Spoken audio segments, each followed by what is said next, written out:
How's it going, everybody? And welcome back to our Cisco Enterprise series. In this video, we're going to be continuing our MPLS VPN section where we're transitioning from MPLS core to MPLS VPN, and we're going to be discussing VRFs, or virtual routing and forwarding instances. So, this is maybe new to you, and if it is, welcome to complications. So, VRFs are essentially just a user-created routing table. If you understand how a VLAN works on a switch, then they're exactly the same concept that is a router to a VRF to a router. So where a VLAN allows you to logically break up a single physical switch into multiple logical forwarding domains, the VRF does the exact same thing. So let's talk a little bit about the specifics, and then we're going to get into where you configure them, how you configure them, and all that good stuff that goes along with it. So what are VRFs? Well, the official term is virtual routing and forwarding instances. A VRF is used to create virtual routers inside of iOS. Now, VRFs can exist on iOS, iOS XE, iOS XR, Nexus. ASA has something similar to that. It's known as a context, but that is a separate thing altogether. Now, if VRF defines a new instance of the routing table, then interfaces are assigned to the VRF belong to that routing table. You create a VRF and then place interfaces in the VRF. Interfaces not in the VRF are in the global or default VRF. Result is essentially a VPN. Separates the control plane instances, separates the data plane based on routing. I can't reach you if you have no route to you. Addressing can overlap in different VRFs. This is a common solution for dealing with MPLS Layer 3 VPN deployments. When it comes to VRF-aware routing inside the VRF can be through static routes. We're going to be seeing that later on, as well as dynamic routing. So like I mentioned earlier, RIP, EIGRP, OSPF, ISIS, and multi-protocol BGP, as well as policy routing are all VRF-aware. So you can definitely dig into that if you'd like to. We're going to be taking a look at all these different variations as we progress through the VPN section, but I just want you to be aware of what's going on. Now, the creation of the VRF is where it gets kind of interesting. So we're going to be talking about this from an iOS XE perspective. Specifically, our provider edge routers is where we're going to be creating these, and you'll see that only on the provider edges do we create the VRF. We won't be creating VRFs on any of the provider core routers, which are mostly iOS routers. The CSR 1000Vs are iOS XE configuration, but the configuration for iOS and XE is the exact same. There's no difference. XR is a little bit different. We're going to be walking through that on its own set of configuration. Slightly different than iOS. Where in iOS you place the route distinguisher and the route target value underneath the VRF. You define the route distinguisher underneath the BGP process once you create the VRF, where the route target value is specific to the VRF itself. And we'll talk more about that here just a little bit once we get down to that. So VRFs themselves are specifically locally significant to the device that they are configured on. So now there is two different ways that you can configure them. You can do IPv4 only with the IPVRF command, or you can do both IPv4 and IPv6 with the VRF definition command. This is iOS specific. iOS XR doesn't do this. Nexus doesn't do this.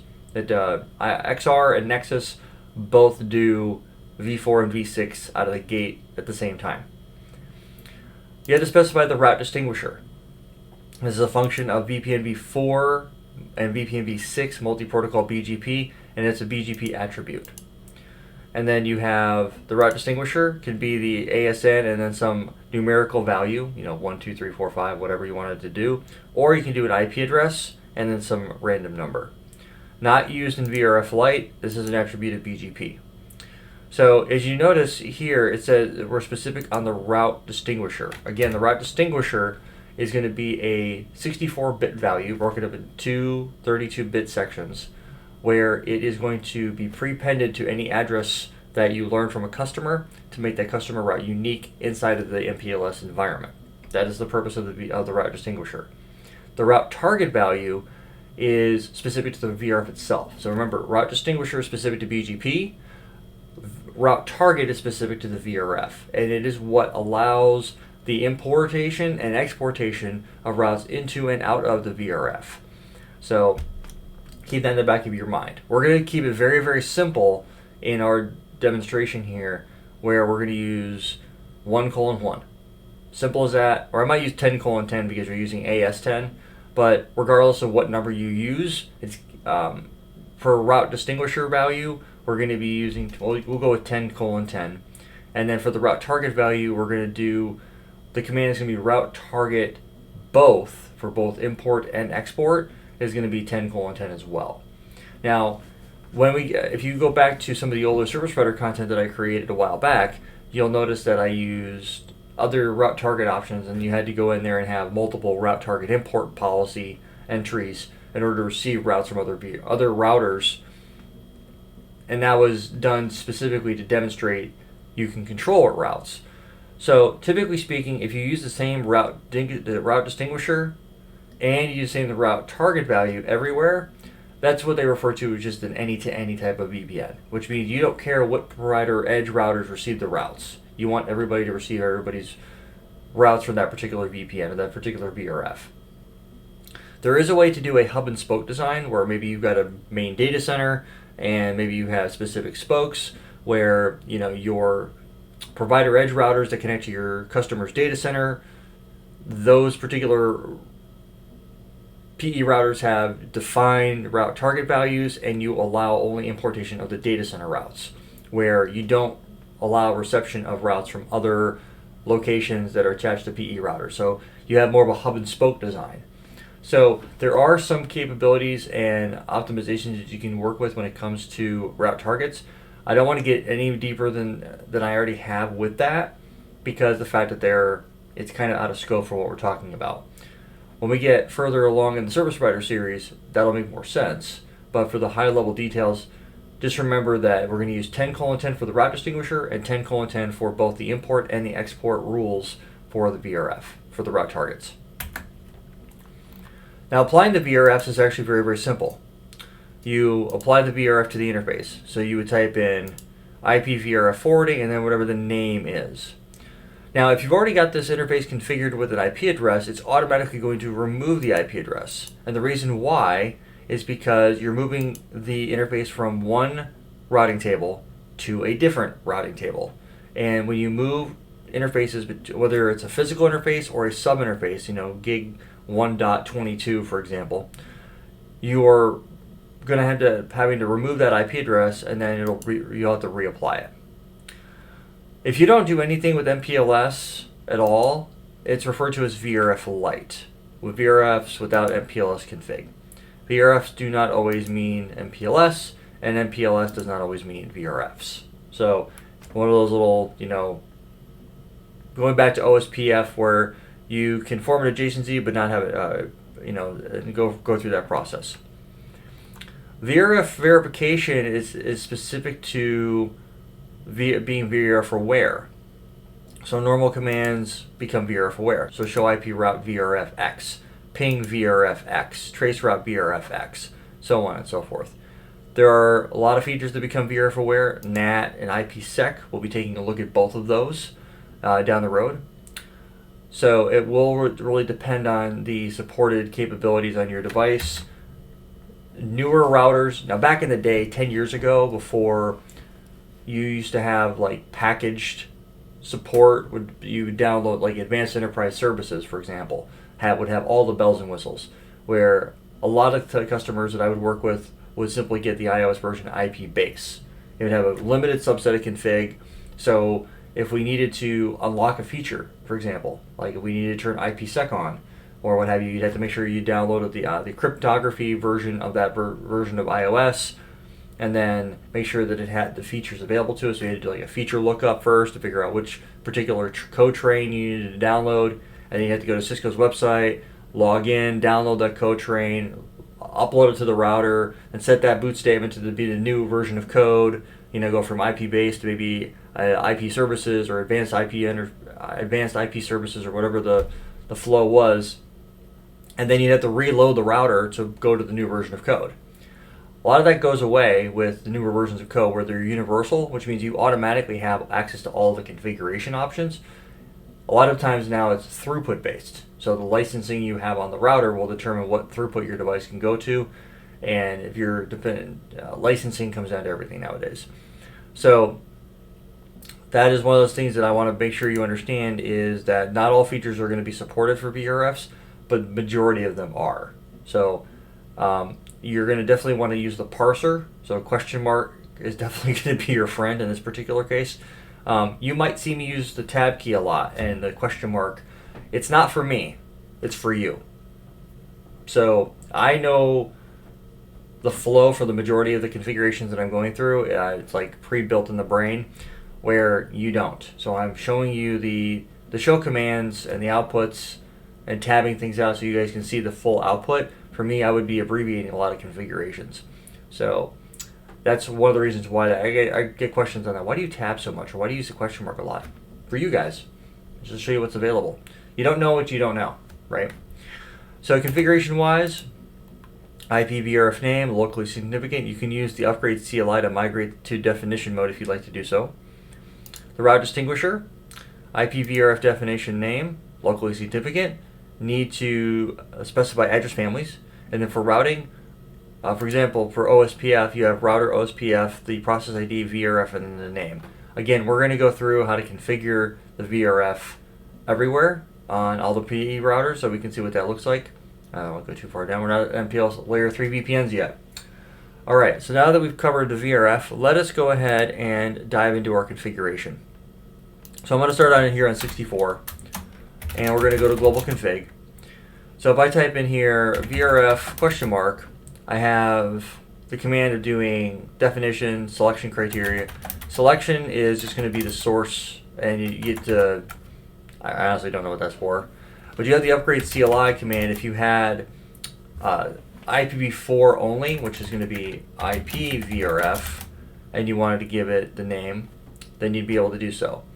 Now, in this particular case here, we're going to be using the VRF definition because we eventually will be doing V6. So I'm going to go ahead. I'll show you guys how to create a V4 only, and then I'll show you guys how to upgrade the CLI at the end of the video. So it'll be, well, I might do that sooner than later, but anyway. So IP VRF, and then the name. What name do you want to give it? So the name could be anything, really. I don't know if there's a character delimiter, like how many characters it can be.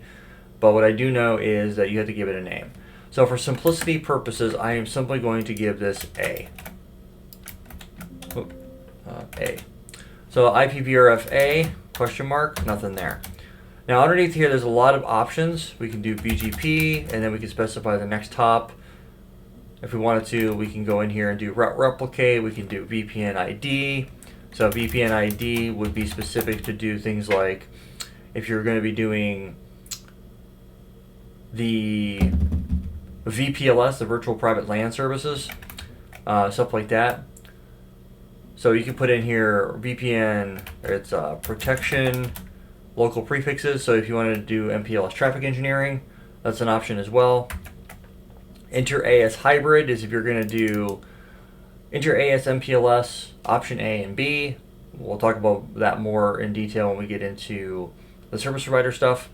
But really the only ones you care about is going to be route distinguisher, so RD. Again, we're going to type in here 10:10. And then the route target value. Route target, and we're going to say both is 10:10. That's it. So if I do show run pipe section VRF, that's our syntax. By typing the both command, you set it for both import and export and all that good stuff. So that's it. We're going to go ahead and exit out of the config. The VRF is now created. Do show IPVRF A. There we go. It's named, the default route distinguisher is there, but we just haven't applied it to any interfaces. So, how do we do that? We're going to go to interface gig 2, and if I do show IP interface brief, I know better than to set an IP address. Well, let's go ahead and set one. We're going to type in IP address here is going to be what? 10.58.64. So 10.58.64.64/24. I'm going to go ahead and no shut it. Give that a moment to come online.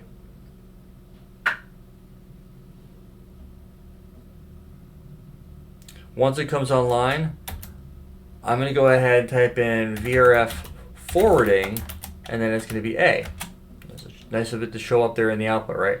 I hit the enter key, it says use IPVRF command. So IPVRF forwarding A. It says interface gig 2 IPv4 disabled and addresses removed due to enabling VRFA. If I do show IP interface brief, the interface is up, but I need to go in here and reapply the IP address. Now if I do this, it's kind of, iOS is kind of cool in this respect. It at least shows you the output, right? Now in Nexus and in iOS XR, older versions of XR, it did not do this. In Nexus, you would have to specify, if you do a show IP interface brief, you're looking at the global table. If you want to see anything specific to the VRF, you need to type in show IP interface brief VRF A, and you get the output. All right, so if I do show run interface gig 2, now I'm in a VRF. I've got the interface placed into VRF, and I'm in good shape. Now, if I do show run type section VRF, I'm now applied. What I want to do now is I want to upgrade the CLI. I want to go ahead and upgrade to the definition version for IPv4 unicast. So I'm going to type in VRF upgrade CLI multi-address family mode, and now I'm going to say common policies. So IPv4 VRF policies are moved to common VRF policies.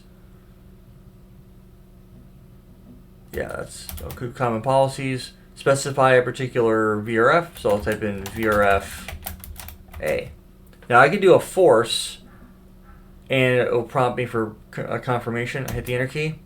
It says, you are about to upgrade to multi-address family VRF syntax. You will lose any IPv6 addresses configured on the interfaces belonging to the upgraded VRFs. Are you sure? If you hit the enter key, it's automatically going to do yes. So I'm going to hit the enter key. Number of upgraded VRFs, 1. Now if I go back here and I do show run section VRF, now we're underneath VRF definition A, and then we've enabled IPv4 unicast. Now what's interesting thing about this is when you configure this, normally you would configure your route targets underneath the address family itself. In this case here, it doesn't do that. It does them globally.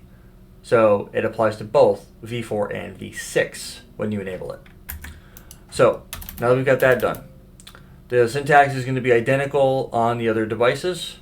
So I'm going to simply grab this for 65 and 66, just like that. And then on 65, I need to go ahead and I'm going to go to interface gig 2. I'll type an IP address here. Is going to be 10.24.65.65 65, not 25 /24. No shut. Give that a second to come online.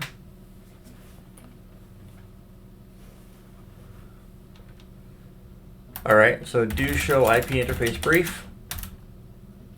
Do show run interface gig 2. Not the VRF. Now I'm going to type in VRF definition. IPVRF forwarding is going to be A. In this case here, it says use VRF forwarding command. So VRF forwarding A. And if we do show IP interface brief, notice the IP address is gone.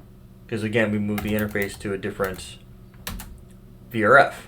So we'll go ahead and just reapply the IP address again. Just like that. Now we're in good shape. And now we can save our config. I didn't do that in 64.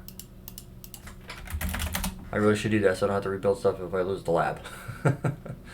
Alright, so 65 is done. Now we get to go to 66. Do the exact same thing.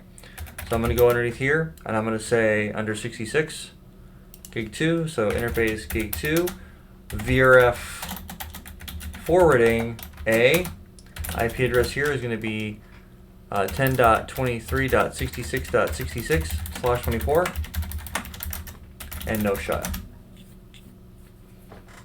No having to reapply any configuration.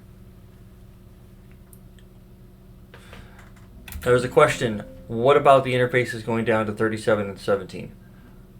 They will be, once we get there, I stepped away from the computer for a few minutes and I forgot that I was going to do that, so my bad. I will, once I get 46 done, we'll be done with creating VRFs, at least for this video, and then I will walk you through how to do it again in the next video when it comes to PE to CE routing. We'll apply it. We won't be waiting around. I won't be explaining how that works. We'll go through and get the configuration done. But in the meantime, I'll get these routers powered on and we'll go through a full deployment. So that's what's going to happen. All right, so now that we've covered that, so if I do show IP interface brief, we are squared away there. Now I'm going to jump over to 46. I'll log into him. Go to global config, and underneath here is VRF, and then the name is going to be A. And then underneath here, I'm going to specify the address family is going to be IPv4 unicast. And then underneath here, we don't have the option to do a route target command like we did in iOS. So we had to type in export route targets, and then what's the value? In this case here, it's going to be 10:10.